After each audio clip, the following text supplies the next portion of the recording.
Welcome back ख़वातीन हज़रात। और इस वक्त जो है हमारे यहाँ मुख्तलिफ़ किस्म की रिवायात रस्में फ़ॉलो की जाती हैं थ्रू आउट, हम अपनी ज़िंदगियों में सुनते आ रहे हैं, देखते आ रहे हैं। और उसमें से एक रिवायत है वट्टा सट्टा। और हमारे यहाँ ये चीज़ कहीं तो बड़ी सही तरीके से भी प्रैक्टिस कर ली गई है, लोग झिझकते हैं आज भी, जबकि इसमें कोई ऐसी ख़राबी नहीं है कि अगर कहीं आपकी शादी हुई है और वहीं से ही किसी और ख़ातून की शादी आपके भाई से हुई है, ये वट्टा सट्टा हो गया है, और इसके बाद अगर एक कपल में प्रॉब्लम है तो उसके असरात दूसरे कपल में भी देखे जाएंगे।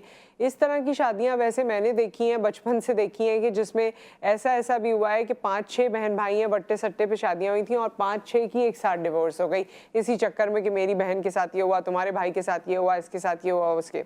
एक ऐसी ही आज जिंदा मिसाल और जिंदा कहानी हमारे साथ मौजूद है। वट्टा सट्टा आज भी एग्जिस्ट करता है और शायद हम प्रोग्राम्स करते हैं और हमारे पास जब लोग आते हैं तो हम अपने कल्चर के या अपने सोसाइटी के उन लोगों को ज़्यादा तौर पे देख रहे होते हैं टीवी पे, जो एक उस तरह का तबका है जो बोलना जानता है, समझ रखता है, जिनका कुछ अपना पर्सनल एक्सपीरियंस होता है, जो समझाने की पोजीशन में होता है। लेकिन ऐसा ज़्यादा तबका है, मोर देन 80% हमारे वो मासेस हैं जहाँ पर अब भी ये चीज़ें प्रैक्टिस हो रही हैं और लोगों के साथ बड़ा जुल्म ज़्यादती हो रहा है। इसी के हवाले से हम बात करेंगे। हमारे साथ आलिया सारिम मौजूद हैं और आलिया भाभी को आप सब जानते हैं कि सारिम बर्नी ट्रस्ट इंटरनेशनल से इनका ताल्लुक़ है। अस्सलाम वालेकुम, कैसी हैं? वालेकुम अस्सलाम, अल्लाह का करम। और आज आप ही के शेल्टर से हमारे साथ एक दूसरी मेहमान हैं, शमीम हमारे साथ मौजूद हैं। वैसे इनका ताल्लुक़ पंजाब से है लेकिन अब शेल्टर में आई हैं और आलिया भाभी के साथ शेल्टर में मौजूद हैं। कितने अरसे से शमीम आप यहाँ आई हुई हैं? जी 2 महीने से। 2 महीने से आई हुई हैं। तो शमीम, ये कहानी क्या है, किस्सा क्या है, वाक़या क्या है? मैं 6 महीने की थी जब अम्मी का इंतकाल हुआ था। तब अबू ने दूसरी शादी की, सुतैली अम्मा लाई। जब सुतैली अम्मा आई तो उसने मेरे ऊपर बहुत जुल्म किए, ये किया, और अबू ने कभी कोई ख्याल ही नहीं किया। अबू ने वट्टा सट्टा करके, मतलब मेरी बहन और मेरी बहन अपने वट्टे में दे के ना उसने शादी कर ली। अच्छा, बहन को दे दिया था? जी। इतनी बड़ी आपकी बहन थी? जी जी जी।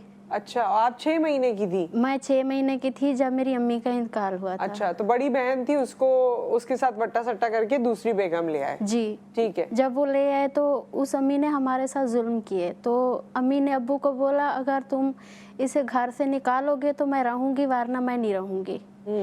तो अब्बू ने हमें घर से बचपन से ही निकाल दिया। कभी हम लोग किस उम्र में निकाल दिया था? बहुत छोटी सी थी मैं, मतलब कि ऐसे थी 6-7 साल की थी जब अब्बू ने घर से निकाला।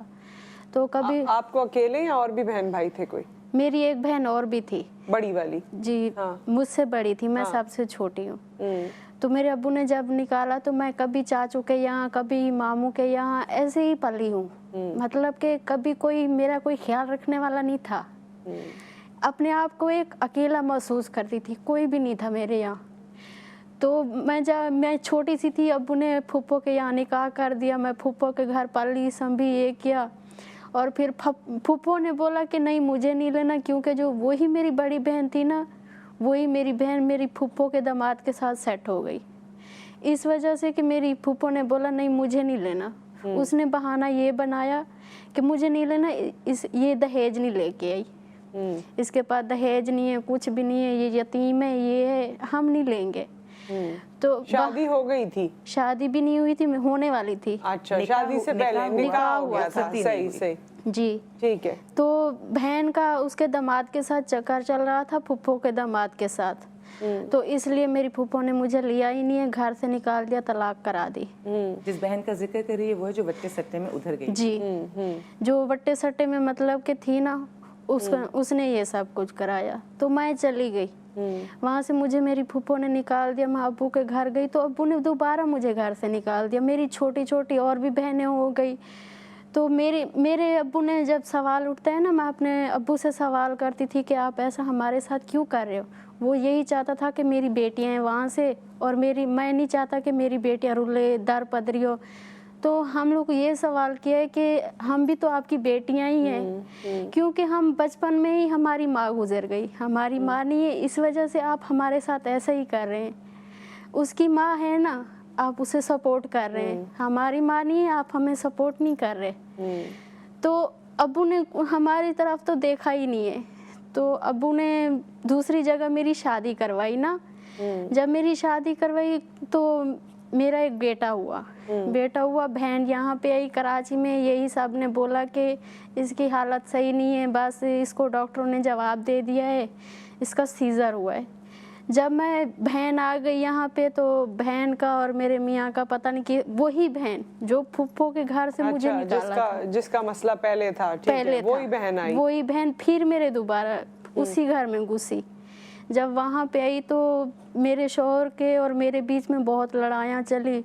मेरा शौहर कहता था मैं तुझे तलाक दे दूंगा, मैं तुझे घर से निकाल दूंगा। मेरा एक ही बेटा था उस वक्त, तो मेरी बहन का और मेरे शौहर का चक्कर चल गया। जब इन लोगों का चक्कर चला तो मैं कहाँ जाती, मैं तो बिल्कुल ही फंस गई थी। अब बेटा हुआ, जैसे कि मेरी ज़िंदगी हुई ना, आगे मेरे बच्चों की भी वैसे हो गई। मुझे घर से निकाला गया, कोई भी नहीं था, बिल्कुल मेरे आगे अंधेरा ही था। मुझे घर से निकाल दिया गया, मैं चली गई। बच्चा था आपके पास? जी मेरे पास बच्चा था। मैं वहाँ एक गांव में मेरी एक और बहन रहती है, मैं वहाँ पे चली गई। जब वहाँ पे गई तो लोगों ने सवाल किए कि ये सही नहीं है, मतलब कि दूसरों की तो उंगली उठ ही जाती है, जब औरत पे एक इंसान हाथ उठाए ना सबकी उंगली उठने लगती है। मैं वहाँ पे गई, मेरी बहन ने मेरा ख्याल रखा, दूसरी वाली ने जो मुझसे और बड़ी है। मेरी बहन का और इसका चक्कर, और मेरी बहन और ये घूमने फिरने जाते थे तो मेरे शौहर को ब्लैकमेल किया। मेरा शौहर फिर जब दोबारा मुझे लाना चाहा ना तो मेरी बहन ने ही मेरे शौहर को ब्लैकमेल किया कि अगर तुम इसे नहीं छोड़ोगे तो मैं रिकॉर्डिंग दिखाऊंगी थाने में, मैं तुम्हारी तस्वीरें दिखाऊंगी। इतनी ब्लैकमेल किया है। तो मेरी बहन ने मेरा ही घर बर्बाद करके मुझे निकलवा दिया, खुद जाके तारिक रोड रहने लगी, ये सब किया। उसके बाद ही फिर मुझे दोबारा लाया गया। अच्छा, इसमें आप कुछ ऐड ऑन करना चाहती हैं, क्योंकि ये बड़ी अनफॉर्चुनेट ज़ाहिर है इनकी दास्तान है। देखिए, जो इनके पास आई थी दूसरी वालदा बन के, इनके वालिद में और उनमें इतना ज़्यादा एज डिफरेंस नहीं था, एक बेहतर हालात थे। लेकिन जो अपनी बेटी इन्होंने दी थी नहीं, दो मर्दों ने सोचा कि हम अपनी अपनी बेटियां एक दूसरे के निकाह में दे देते हैं। इसकी बहन में और इसके बहनोई में बहुत एज डिफरेंस है। वो एज डिफरेंस वो फिर उसको संभाल नहीं सकी, वो उसको, और वो संभाल नहीं सकी तो वो डी ट्रैक हुई। जब वो डी ट्रैक हुई तो फिर इंसान को एक गुनाह के बाद, मैं इसीलिए कहती हूँ कि बस ये औरत की इज्जत एक आईने की तरह, इसमें बाहर आना ही नहीं चाहिए। एक दफ़ा आया फिर पता ही नहीं चलता। तो वो जब एक दफ़ा उससे गलती हुई कि जो इसका पहला रिश्ता था वो ख़राब हुआ, बस उसके बाद उसको वो सेंस नहीं रही, उसको वो हिस्स ही नहीं रही। एक दफ़ा इसके घर में घुसी, वो सारी चीज़ें हुई, घर से निकली, फिर घर बसाने के लिए जब उंगलियां उठी, फिर दोबारा अपने मियाँ लेके गई, फिर गई, वो फिर आ गई। और जो ये रिश्ते ख़राब, गंदे, नजिस, नापाक, ये रिश्ते जब बढ़ते हैं तो इसमें गंदगी और बदबू हर तरफ फैलना शुरू हो जाती है। पहले जब मिल रही थी तो किसी को पता नहीं था, जब बेबाक होकर मिली तो फिर तस्वीरें भी थी और व्हाट्सएप भी, सब चीज़ें थी। अब वो आदमी जो गुनाह में फंसा वो भी बर्बाद हुआ कि इससे तलाक हुई, और जो खुद ये काम कर रही थी वो भी फंसी हुई। लेकिन वो सिर्फ बची हुई इसलिए है कि जो उसका अपना शौहर है बूढ़ा है, वो कमाता नहीं है, वो कुछ करता नहीं है, उसको टीबी हो गई है, तो वो आती है तो आके कहती है अगर मैं चली जाऊंगी तो तुम्हारे पास कोई और तो नहीं आएगा ना। तो चुप करके वो आदमी बैठा हुआ है। पूरी कहानी में जो बेराह रवि है, जो गलत रिश्ते हैं, बाप सौतेली माँ को लेकर आया था, फिर बच्चों को नहीं देखा, हैंडल नहीं किया, शादियां गलत अंदाज में कर दी, फिर सपोर्ट नहीं किया। बहुत कुछ है इसमें डिस्कस करने वाला। अभी हम ब्रेक पर जाएंगे, फिर वापस आएंगे तो इसे डिस्कस करते हैं। आप हमें कॉल भी कर सकते हैं, और इसमें बहुत से पहलू निकलते हैं जो हम इस वक्त अपने मौजू में लाना चाहते हैं। ब्रेक के बाद।